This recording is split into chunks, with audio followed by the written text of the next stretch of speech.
The Radio Memories Network is brought to you in part by Liberated Syndication, podcast publishing made easy, libsyn.com. That's LIBSYN.com.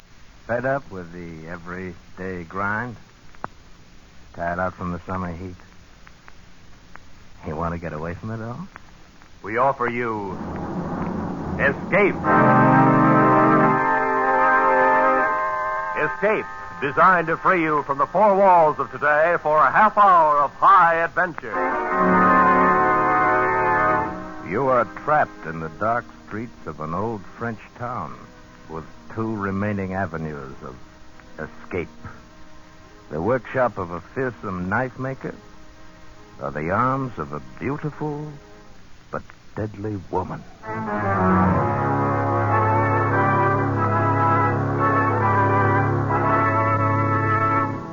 Tonight, we escape to the south of France and to the manhunt of a master criminal, as Vincent Starrett told it in his unusual story, The Fugitive.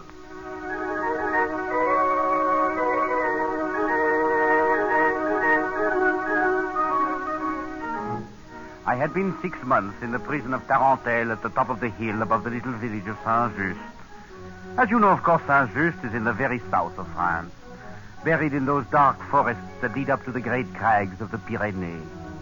I was enjoying this enforced hospitality after having been convicted as a thief, and quite rightly so. Oh, it is the fancy of some men to become bankers, of others soldiers. It had always suited my own fancy to be a thief. Oh, but no matter. Day after day went by, with nothing to do but to look out over the forests, watch the sunsets and the lights in the Chateau de Montaut, and 6 months began to seem like a lifetime. So, in my customary logical fashion, I decided to escape.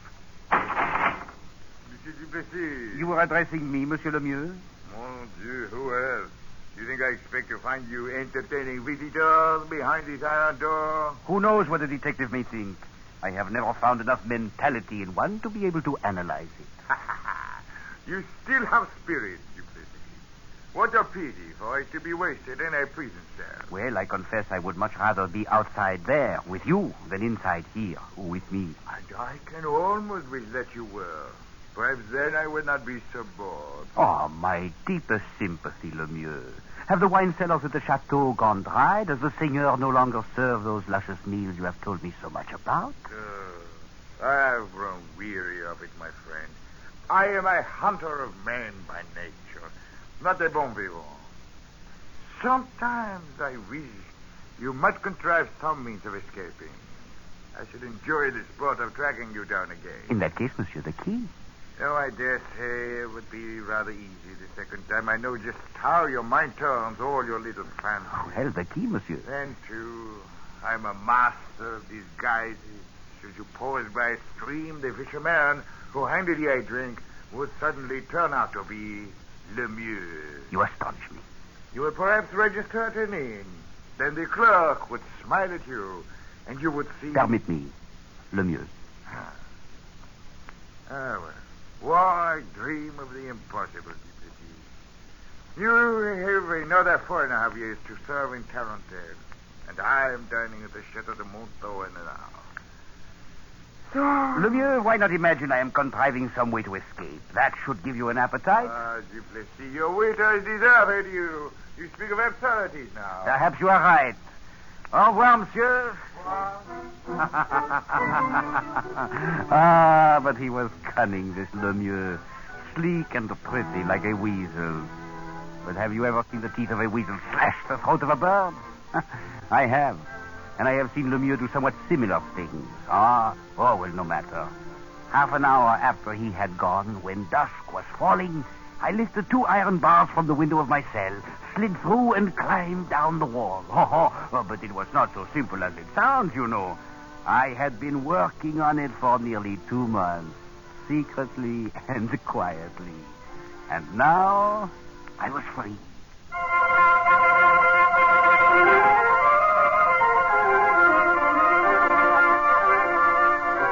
I slunk furtively and fearfully through the underbrush, making my way rapidly toward the village of Saint-Just at the foot of the hill.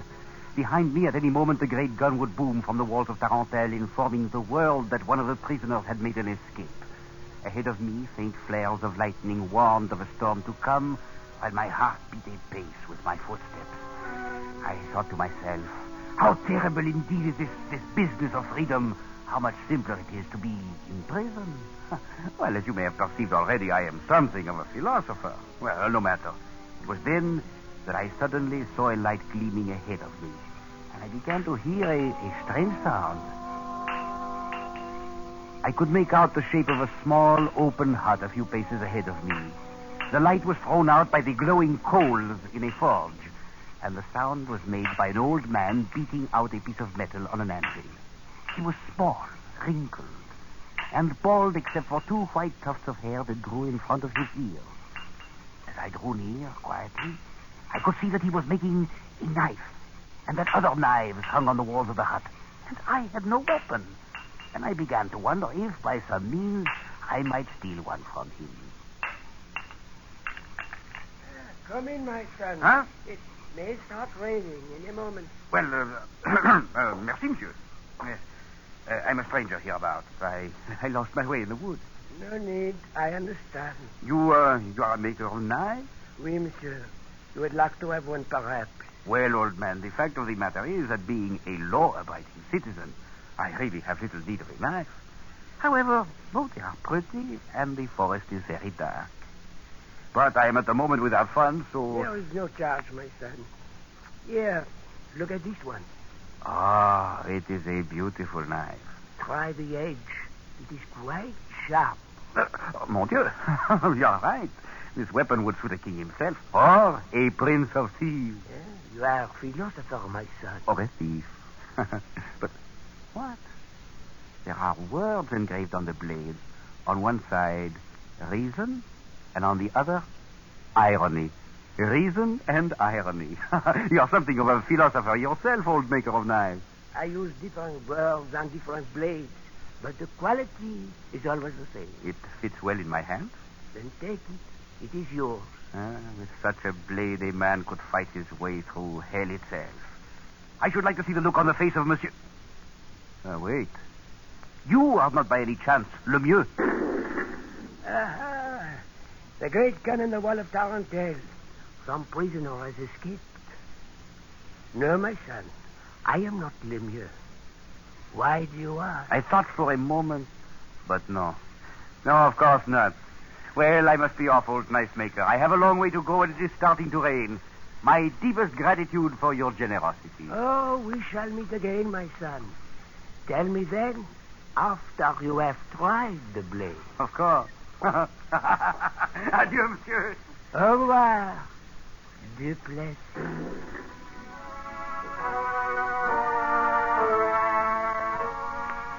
I was not afraid anymore. The rain smashed and splattered in the trees, and the dark shadows became old friends.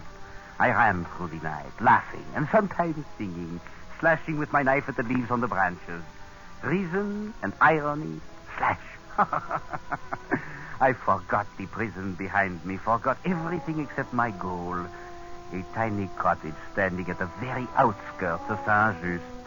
Marie Simard would be waiting there where I had left her. Soft, warm, beautiful Marie, of whom I had dreamed every night in that cursed cell.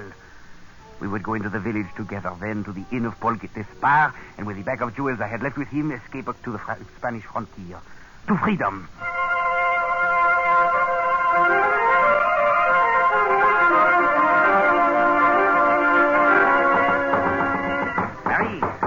Marie! Who is it? It is I, Mathilde Duplessis. Yes, come in, the bon Dieu. Open the door, quickly, please. But you, how have Inside first. That is better. The shutters? All closed. Good. Come now, tell me how glad you are to see me. Oh, I am glad, but surprised. How are you here? They have not released you? Not intentionally, my dear. I reviewed my own case and decided, Duplessis, you are really a very fine fellow and by no means belong here. So I released myself. You have escaped then? Not completely, or at any rate not yet. What? Oh, what a lovely scent you are wearing, married mon âme. And that dress, a new one, is it not? Oui, mon cœur. It was given to me by the old woman who lives in the next cottage down the way. Well, I must leave a small diamond for her after we have seen Paul. Paul Despard, you are going to see him? But of course, ma jolie, we shall need money to live in Spain. I see. Duplessis, mon cœur, you are very wet. You must be tired. Rest here in this chair while I run down to the old woman's and bring wine and it's cake. No, Marie, there is not time. It will only take a moment. We can go to Paul's afterwards. Surely you know you're safe here with me. Safe while Lemieux is out there someplace. Lemieux? The others, the soldiers and the guards, they are fools, but not Lemieux. He is cunning.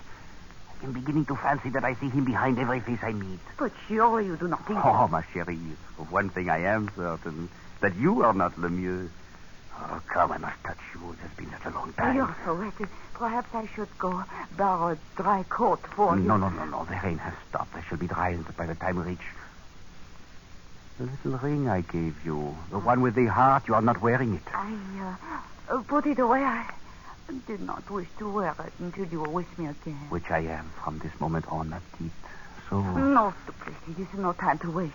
We must leave now and hurry. We'll go to Paul Despard's this moment, now.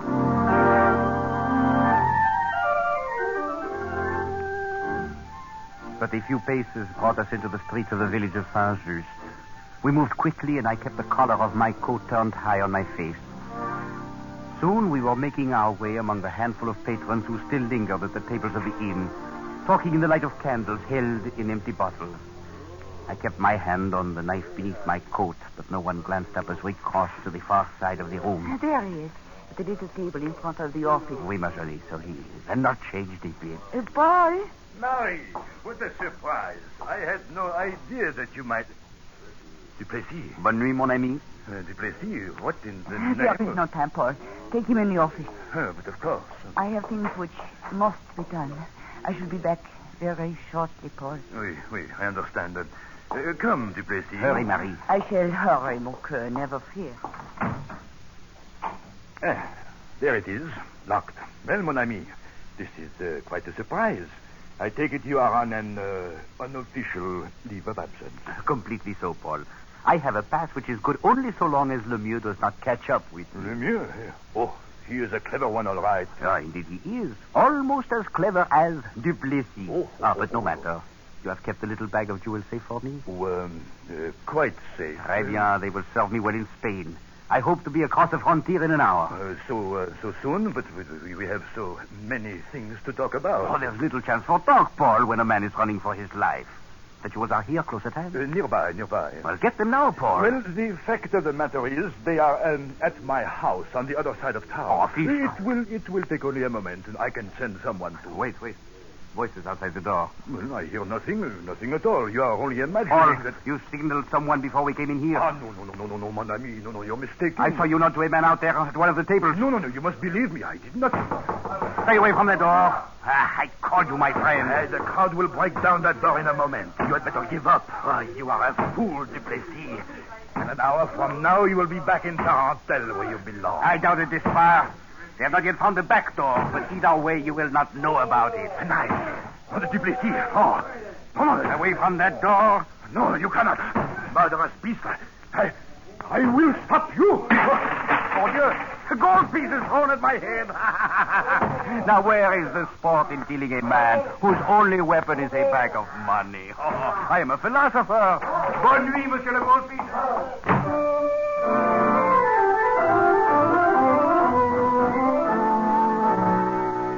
I ran down the dark street from the back of the inn, turned corners, dodged away from the shadows. Far off, like the sound of hunting dogs, I could hear the voice of the mob. I knew not where to find Marie, nor of any man now who might be trusted. I ran blindly. One direction was as good as another, and the things of reality became clouded with those of imagination, so I could no longer tell them apart. Such is the great fear of the hunted, which knows only to run from one unknown to another unknown, but always to run and run and run. I had come to an unfamiliar part of the town, into an open square with a building facing me. People moved past slowly, but they paid no attention. and I knew they were not part of the mob which followed. Then I saw that all of them were going through the door into the great building. The cathedral. Voila, what a place to hide for a moment. I joined them and was carried along in the crowd.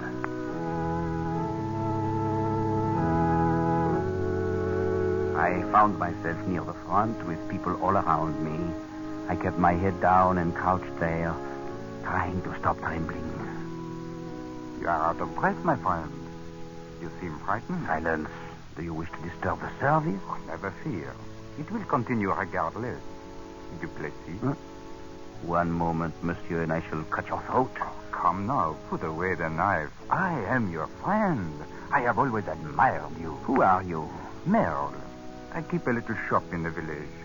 Perfumes, spices, flavorings, all things calculated to make life more agreeable. You are Lemieux in disguise. Oh, ridiculous, monsieur. Lemieux is at the Chateau de Montaut. I passed him on his way there. He thinks the mob will do his work for him. Put away the knife. You have nothing to fear from me. That may be, but I feel much better while I hold it in my hand. Cautious, Duplessis? Hardly like the great adventurer I always admired. Adventurer, eh? Oh, the very prince of thieves, the king of poets, and teacher of philosophers. Well, I am quite a fellow, all right. Indeed you are. A man who should be standing up, not hiding his face, swaggering and laughing. Merle, mon ami, you are really a fellow of discernment. Indeed you are. Monsieur, that's knife you're holding in your hand. Oui, mon père. Knives are not permitted in here. But it is a very good knife. It has words written on the blade. No matter. Knives are not permitted, monsieur. Look, it is Duplessis. They have seen you now, my friend. You must run. But never fear. We shall meet again, I think, very soon.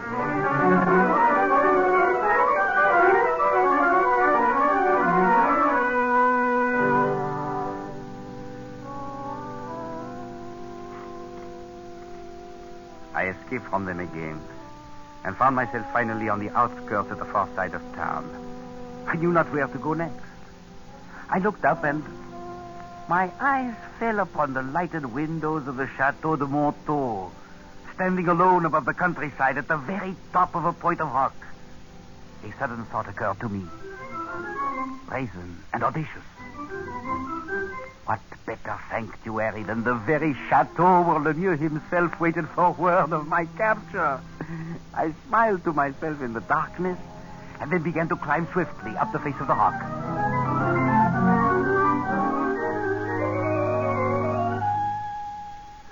I stood at last on a tiny parapet close against the massive stone walls of the chateau, high above the countryside. Behind me were lighted windows, the sound of voices. But out there on the parapet, there was only the night and the stillness, stars, and a ghostly moon riding like a silver galleon in the black billows of the sky. Its pale light fell on the tumbled forest below me, on the tiny little village of Saint-Just, and touched faintly in the distance the far-off crags of the Pyrenees beyond the Spanish frontier.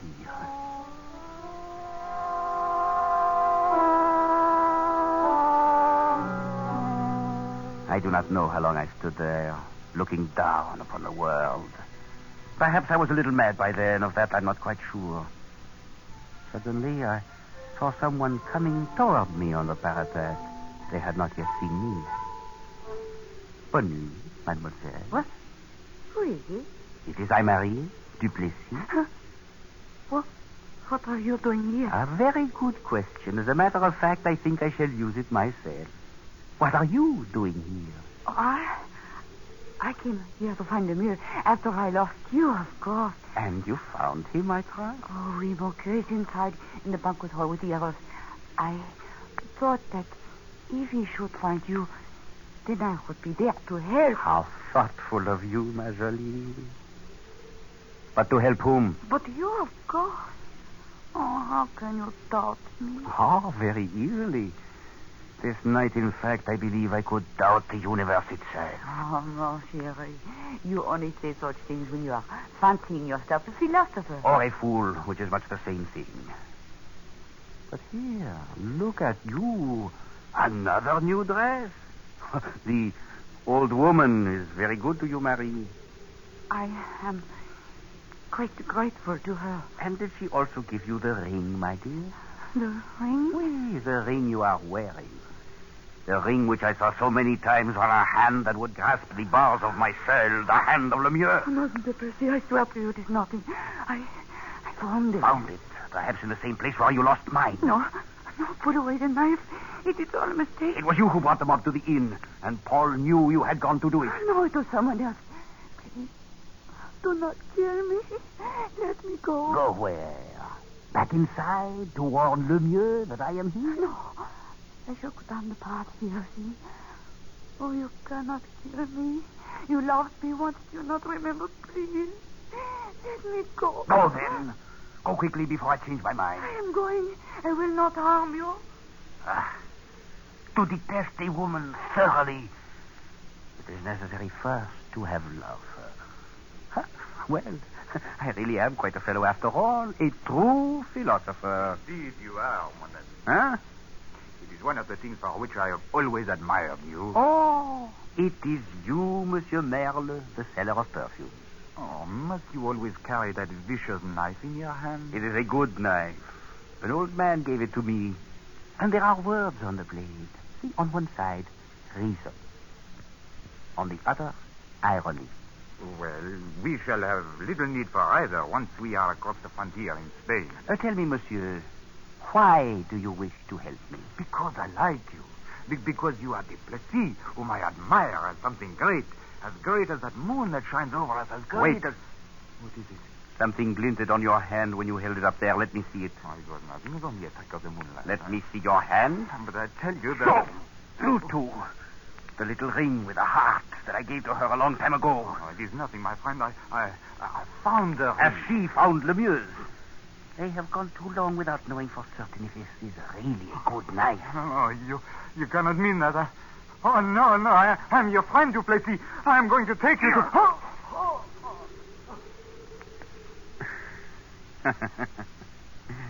Take me where, monsieur? Now we shall see whether you can fly without wings.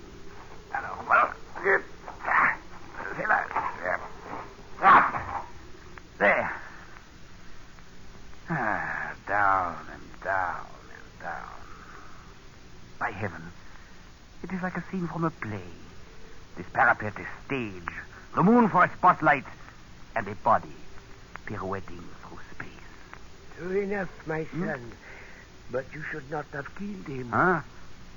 The weapon was made for stronger opponents. Well, old maker of knives, you said we should probably meet again. He is gone out of sight. And there are only the stars and the night and the moon. What now, du Plessis? I do not know. Spain, perhaps? Lemieux would follow. And there would be another Marie, another Paul, and another Merle, waiting in Spain to tell him where you were. Have I escaped from prison to find this? Is everything false? Is there no man left in the world who is true? I am only a knife maker. Well, it is a good knife. It worked very well. You have not yet tried it against Lemieux? No, you are right. He's inside there in the banquet hall. It will not be an easy thing, my son. But I know not how to warn you. You must find it out for yourself. Warning? When has du Plessis ever had need of warning? Merci, Monsieur le Knife Maker, for your excellent intentions. And I shall find out for myself. Now. The stone corridors of the chateau were empty. Though as I drew nearer, I could hear the sound of voices in the great banquet hall. I made my way quietly to a low balcony overlooking the room, and soon was peering through the drawn curtains that screened off the table below. Lemieux was there, and Paul, and the singer of the chateau. Marie had come back somehow, and there were others too. Lemieux was talking. Duplessis will be captured sooner or later, that I can assure you. I know that fellow. Know how his mind works. That's why I do not even bother to chase him. He will trap himself. Most certainly you are right, Monsieur Lemieux. And the sooner the better. More wine, ma chérie? Merci, cher Paul. I dare say you will rest a bit easier, Monsieur le Seigneur, once the fellow is taken. Why do you say that? Look at those paintings on the walls, Napoli. There on the balcony behind the curtain is a Rembrandt worth at least £1 million. Quite a temptation for the very Prince of Thieves if he did not have something more important on his mind. I thought for one moment they were going to draw back the curtains to reveal me standing there above them. But then they talked of other things and the danger passed. I looked down upon them, crouched like weasels around the table, tearing at their food with sharp little teeth. Half mad from the fear of being hunted, I began to fancy that they were all animals, and their wine was the blood of birds. While I stood there watching, Merle came in quietly and sat down with him. Merle, whom I had killed and thrown from the parapet. I realized then what the old maker of knives had tried to tell me. I had not killed Merle, but only thought I had done so. For how can a man kill his own vanity? And Paul would always be here, of course, ready to buy and sell with his bags of gold. And Marie, too, luring me with a voice filled with a warm softness of pleasure. And Lemieux, incarnation of fate, the hunter of men, what of Lemieux? As I stared through the curtains, I knew suddenly that I could never kill Lemieux, that he would take me sooner or later. For in my half-crazed mind, every face now looked the same. And every one was the face of Lemieux. I turned to look at the tall painting, the Rembrandt that hung on the wall behind me. It was the portrait of a cavalier, proud and haughty, frozen in a pose of nobility, with one hand resting on his sword. Should I, an even better man, a prince of thieves and of philosophers, permit myself to be run to earth at last by a pack of dogs? Would it not be far better to give myself up at my own choice, show them at the same time their littleness, and rob them of their victory? Voila, I had decided. With the point of my knife, I cut the painting from its frame and threw it to one side. I looked at my blade, so useless now. On one side, reason.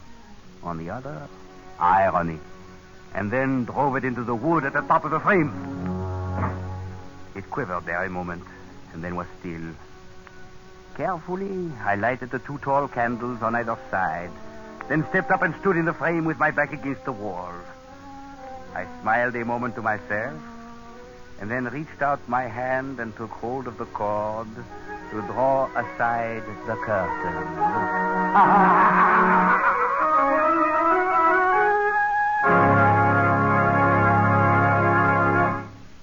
Escape is produced and directed by Norman MacDonald. Tonight we have brought you The Fugitive by Vincent Starrett, adapted for radio by Les Crutchfield, with editorial supervision by John Dunkel. Featured in tonight's cast was Louis Van Ruten, with Ben Wright, Gloria Blondell, Barry Kroger, Wilms Herbert, and John Boehner. Special music by Ivan Ditmars. Next week. You were trapped aboard an ill-fated ocean liner, captained by a dying man, while a mysterious passenger, haunting you, menacing you, seems intent on sending you to destruction.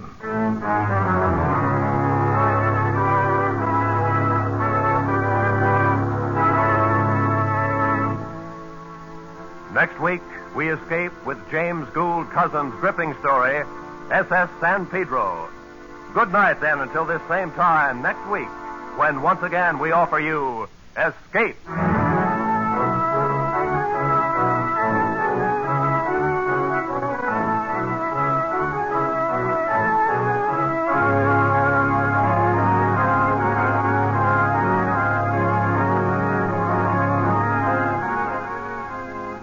Ladies and gentlemen, this coming Tuesday evening at 10 o'clock Eastern Daylight Time, CBS will bring you an hour-long variety show, Crusade for Children, with General Dwight D. Eisenhower as principal speaker. It's a problem concerning every American, the hungry children of Europe. Remember, 10 o'clock Eastern Daylight Time, Tuesday, August 17th. Speaking. This is CBS, the Columbia Broadcasting System.